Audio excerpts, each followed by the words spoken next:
والله هۆکار سەرچە حکومەتە هیچ پلانی نییە دەی پلانەکە بیلۆ عالی ئێستا لۆ نمونە هەندێک وەزبان هەندێک مانگان مریشک زۆر دەبی مریشک ساری دادەبەزی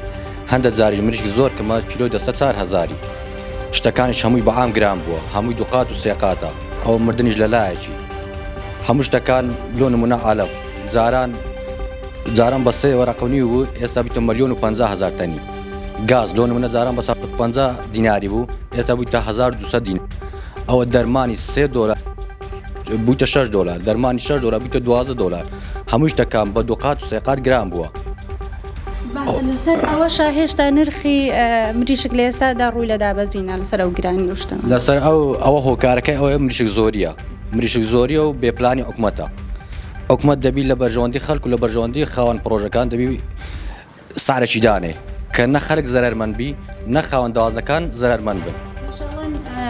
سنووری بەغدا داخراوە ڕووی مریشکا بۆیە ڕووی لە دابەزینە ئەمە ڕاستە؟ نەخێر سنوور دانەخراوە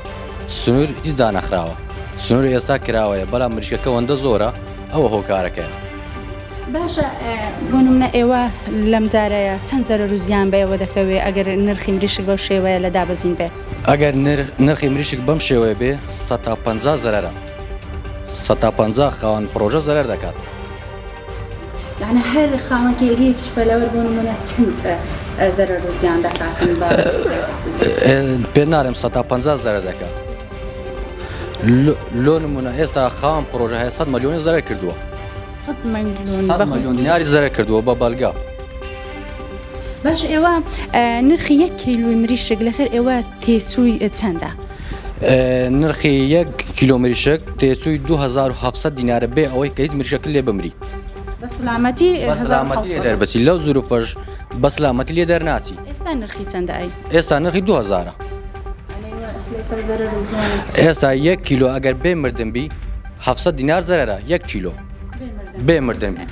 نییەش هەموو کێلگەی پەلەوەرێک مریشکی زۆری دەمرێ هەتا تەواو دەبێت ئاتوو هەبەلاکم هیچ نەبی 150 دەمری دەبی 150 دانەی لۆ مردن ما ئاسا ئەو شتەکان گران بووە هەموو شتەکانش بەعام گران بووە جاران 1 جوچکە ئەتوو بە 20 سنتی دەکڕی ئێستا 1 جوچکە بە 6 سنت 70 سنتی دەکڕی